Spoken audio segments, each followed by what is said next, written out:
Good morning dear student. AC theory में हम लोग कई टॉपिक को कवर कर चुके हैं, जैसे आपका concept of alternating voltage and current, difference between AC and DC, generation of AC voltage, equation of sinusoidal wave. ठीक, यहाँ तक हम जो है कि पिछले लेक्चर में कवर कर चुके हैं। तो आज के जो लेक्चर में हम कवर करने वाले हैं वो है definition of cycle, frequency, time period, amplitude, instantaneous value, average value, RMS value and further discussion of next topic. ठीक, तो हमारा इसमें पहला टॉपिक है साइकिल। साइकिल क्या होता है, ठीक, इसके बारे में हम लोग जानेंगे। Cycle, one complete set of positive और negative value of alternating quantity is known as a cycle. ठीक, तो एक अल्टरनेटिंग क्वांटिटी को पॉजिटिव जीरो से लेके पॉजिटिव नेगेटिव यहाँ तक की जो आपका सेट है, ये आपका क्या कहलाता है, साइकिल कहलाता है। मतलब एक बार आपकी पॉजिटिव पूरा चलेगी, फिर इसके बाद नेगेटिव चलेगी। ठीक, ये आपका हाफ वेव, हाफ पॉजिटिव, ये आपका हाफ नेगेटिव, ये दोनों सीट मिलके क्या बन जाएगा, आपका एक कंप्लीट साइकिल बन जाती है। ठीक, फ्रीक्वेंसी, फ्रीक्वेंसी क्या होता है, नंबर ऑफ साइकिल पर second is called frequency. Number of cycle मतलब एक सेकंड में कितनी साइकिल ये करती है, वही आपकी फ्रीक्वेंसी होती है। फ्रीक्वेंसी की यूनिट हर्ट्स होती है, साइकिल पर सेकंड भी होती है। ठीक, और जो फ्रीक्वेंसी एफ इक्वल टू होता है 1/t, जहाँ टी आपका टाइम पीरियड है। ठीक, नेक्स्ट हमारा है टाइम पीरियड। टाइम पीरियड क्या होता है, time taken by alternating quantity to complete one cycle, यहाँ से लेकर यहाँ तक। ठीक, एक साइकिल को कंप्लीट करने में जितना टाइम लगता है उसको ही हम क्या कहते हैं, टाइम पीरियड। ठीक, टाइम पीरियड इन्वर्सली प्रोपोर्शनल होता है किसके, फ्रीक्वेंसी के। अगर आपकी फ्रीक्वेंसी इंक्रीज करती है तो टाइम पीरियड आपका क्या होता है, डिक्रीज करता है। ठीक, जैसे आपकी फ्रीक्वेंसी इंक्रीज हो रही है तो टाइम पीरियड आपका क्या हो रहा है, डिक्रीज हो रहा है। ठीक, नेक्स्ट हमारा है एम्पलीट्यूड। एम्पलीट्यूड क्या होता है, मैक्सिमम वैल्यू और पॉजिटिव वैल्यू और negative value of alternating quantity is known as amplitude. जैसे आपका यहाँ पर जो क्वांटिटी है, ठीक, जैसे हमने बी और टी के रिस्पेक्ट में हमने एक ग्राफ ड्रा किया हुआ है। ठीक, यहाँ पर जो वोल्टेज की वैल्यू है जीरो है। ठीक, ये भी जीरो भी एक एम्पलीट्यूड होती है, किसकी, वोल्टेज की क्या है, एक एम्पलीट्यूड है। ठीक, अब ये पॉजिटिवली आगे बढ़ रही है। ठीक, ये आपका यहाँ पर मैक्सिमम वैल्यू है। ठीक, बी एम। ठीक, यहाँ पर क्या है, बी मैक्स है। फिर इसके बाद आपका यहाँ पे जीरो पे आएगा, फिर आपका ये नेगेटिव मैक्सिमम है। ठीक, यहाँ पर आपका बी एम की वैल्यू क्या है, माइनस के साथ मैक्सिमम है ऑफ तो इसी को हम कहते हैं क्या, एम्पलीट्यूड। ठीक,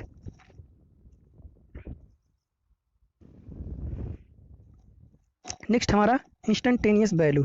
ठीक, नेक्स्ट हमारा है इंस्टेंटेनियस वैल्यू। इंस्टेंटेनियस वैल्यू, जैसे कि हम ये ग्राफ ड्रा कर रहे हैं वोल्टेज और किसके, टाइम के बीच में, या करंट या टाइम के बीच में जब हम ये ग्राफ ड्रा कर रहे हैं तो हम देख रहे हैं कि वोल्टेज हमारा धीरे धीरे क्या हो रहा है, इंक्रीज हो रहा है। फिर इसके बाद हमारा वोल्टेज एक ऐसी प्लेस पे पहुंच जा रहा है जहां पर हमारी वोल्टेज या करंट की वैल्यू क्या हो जा रही है, पॉजिटिव में मैक्सिमम हो जा रही है। ठीक, फिर हमारा धीरे धीरे क्या हो रहा है, वोल्टेज डिक्रीज हो रहा है, फिर वो जो है कि जीरो पे पहुंच जा रहा है, फिर इसके बाद धीरे धीरे माइनस की तरफ, माइनस में मैक्सिमम वैल्यू तक पहुंच रहा है, फिर धीरे धीरे डिक्रीज होके जीरो पे पहुंच जा रहा है।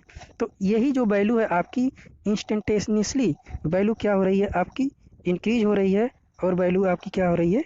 तो यही कहा गया है कि instantaneous value of is the value of N alternating quantity, चाहे आपका एसी वोल्टेज हो, करंट हो या पावर हो, at a particular instant of time in a cycle. इस साइकिल में किसी भी जगह पे जो इंस्टेंटेनियस वैल्यू कहीं पे हो सकती है, जैसे आपका यहाँ पे वैल्यू करंट की मान लीजिए 5 एम्पियर, फिर आगे बढ़े तो 10 एम्पियर, फिर आगे बढ़े 15 एम्पियर, फिर आगे बढ़े 20 एम्पियर, फिर जब धीरे धीरे आपका मैक्सिमम पे पहुँच गया 50 पे। ठीक, फिर इसके बाद आपका डिक्रीज होगा, 40 पे आएगा, 30 पे आएगा, फिर डिक्रीज होते होते कहाँ पे आएगा, जीरो पे आएगा। तो यही आपकी इंस्टेंटेनियस वैल्यू होती है। इंस्टेंटेनियसली क्या होता है, कई बार इंक्रीज करती है, फिर इसके बाद इंस्टेंटेनियसली आपकी क्या होती है, डिक्रीज करती है। ठीक, यही आपका है इंस्टेंटेनियस। ठीक, एवरेज वैल्यू, नेक्स्ट हमारा है एवरेज वैल्यू।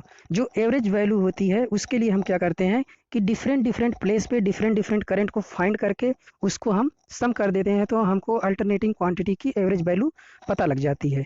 ठीक, तो अल्टरनेटिंग करंट का जो एवरेज वैल्यू होती है वो डीसी के इक्विवेलेंट होती है। ठीक, तो इसलिए जैसे कि हम देखते हैं कि यहाँ पर जो आपको एक साइकिल में टोटल करंट मिलेगी, ठीक, मान लेते हैं यहाँ पर वी मैक्स मिला यहाँ पर पहुँचने पर। ठीक, फिर हम हाफ साइकिल में यहाँ पे चले तो माइनस बी मैक्स मिला। अगर हम इनका टोटल लेते हैं, ठीक, क्योंकि ये आपकी क्या है, मैग्नीट्यूड इनकी सेम है बट इनकी जो साइन है वो डिफर है, ठीक, इनका साइन डिफर है। जैसे ये प्लस में, ये प्लस में, ये माइनस में। अगर हम इनका एवरेज लेते हैं तो क्या मिलेगा हमको, एवरेज मिलेगा हमको B M plus B M, ये माइनस डिवाइड बाई 2, और फाइनली हमको ये इसकी वैल्यू क्या हो जाएगी, 0।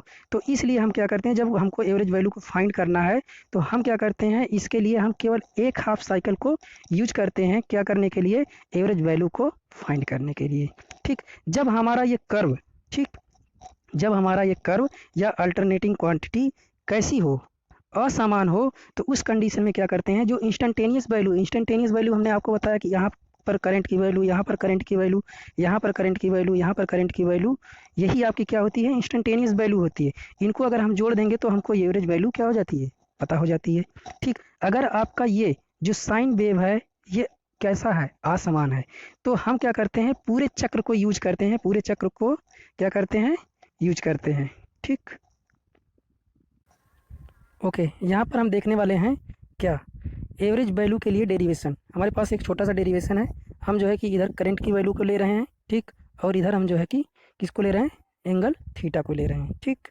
हम जो है क्या करेंगे, इसको हाफ साइकिल के लिए हम क्या करेंगे, इंटीग्रेट करेंगे। कहाँ से, ये आपका है 0, ये आपका है पाई, ये आपका है 2 पाई, ठीक। तो हम इसको क्या करेंगे, एवरेज वैल्यू को फाइंड करने के लिए हम 0 से लेकर हम इसको पाई तक क्या करेंगे, इंटीग्रेट करेंगे, ठीक। और हमारा जो करंट का मान दिया है, इंस्टेंटेनियस वैल्यू का जो करंट का मान है, I equal to I max sine theta या I max sine omega T, क्योंकि थीटा इक्वल टू होता है आपका ओमेगा टी, ठीक। तो हम एवरेज वैल्यू को फाइंड करने के लिए कहाँ से कहाँ तक इंटीग्रेट करेंगे, 0 से लेकर पाई तक इंटीग्रेट करेंगे आई, और किसके रिस्पेक्ट में इंटीग्रेट करेंगे, थीटा के रिस्पेक्ट में, ठीक। क्योंकि जो थीटा हमारा है वही, उसी के बैरी होने पर ही हमारी जो करंट की वैल्यू क्या हो रही है, बैरी कर रही है। जैसा कि हम देख रहे हैं कि यहाँ से करंट की वैल्यू धीरे धीरे बढ़ती जा रही है, ठीक। करंट की वैल्यू जैसे जैसे बढ़ती जा रही है, आपका जो है कि ये एवरेज वैल्यू भी आपकी उसी के बेसिस पे फाइंड होगी, ठीक। तो आई की वैल्यू हम यहाँ से इक्वेशन नंबर फर्स्ट इसको कहेंगे, ठीक। यहाँ से इसकी आई की वैल्यू पुट कर देंगे, ठीक। तो I average equal to I M upon pi integrate 0 to pi sine theta D theta, ठीक।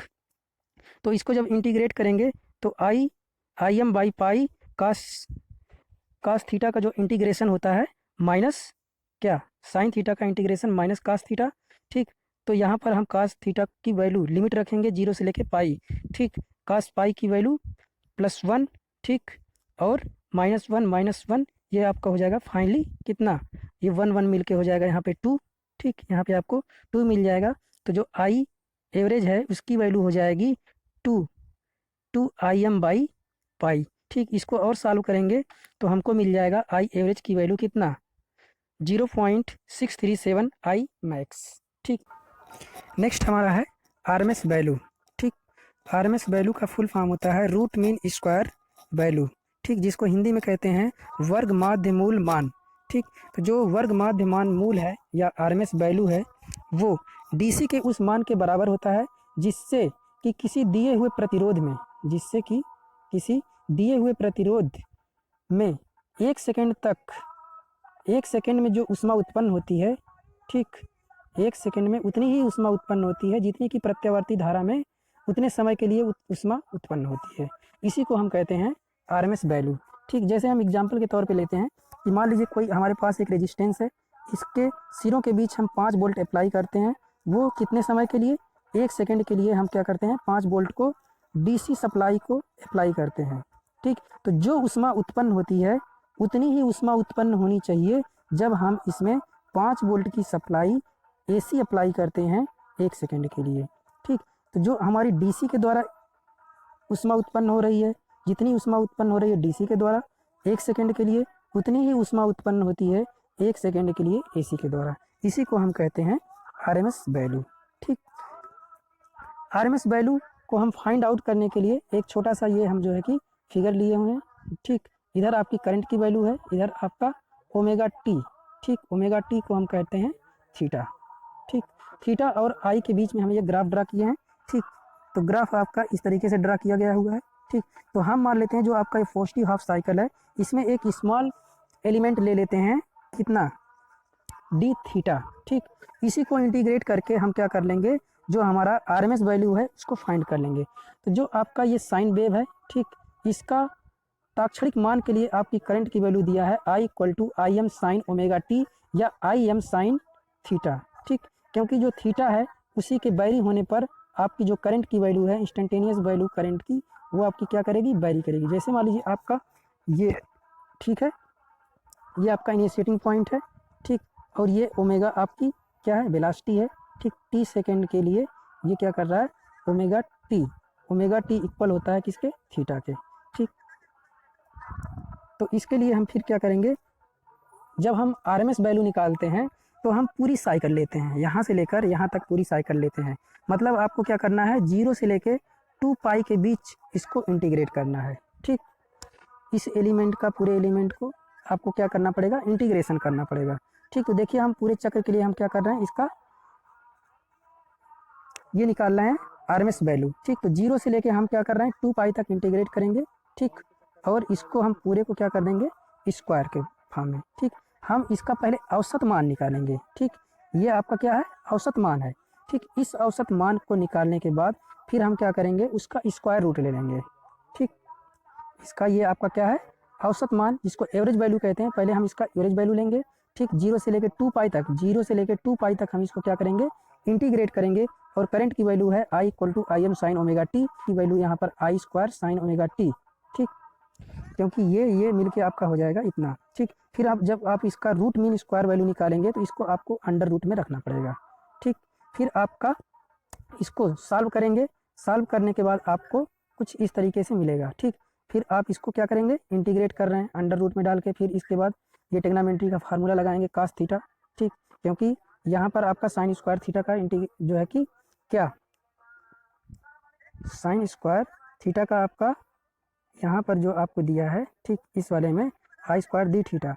ठीक, यहाँ पर साइन थीटा की जब वैल्यू हम यहाँ पर पुट करेंगे तो आपको मिलेगा 0 से लेकर 2 पाई आई स्क्वायर इतना। ठीक, इसको साइन स्क्वायर थीटा, क्योंकि साइन स्क्वायर थीटा का इंटीग्रेशन हम नहीं कर पाएंगे, इसलिए हम साइन स्क्वायर थीटा की जगह इतना पुट करेंगे टेग्नामेंट्री के फार्मूले से। ठीक, तो आरएमएस वैल्यू आपको फिर यहाँ से इतना मिलेगा।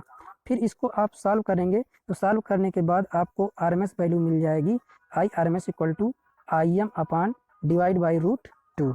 ठीक, इसको और इसको सॉल्व करेंगे तो जो आई की वैल्यू है, आई आरएमएस की वैल्यू है, वो आपको मिलेगी 0.707 आई एम।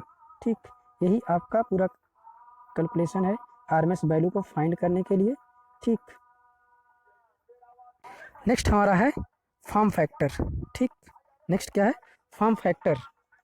ठीक, फॉर्म फैक्टर जो होता है ये रेशियो होता है आरएमएस वैल्यू का और एवरेज वैल्यू का।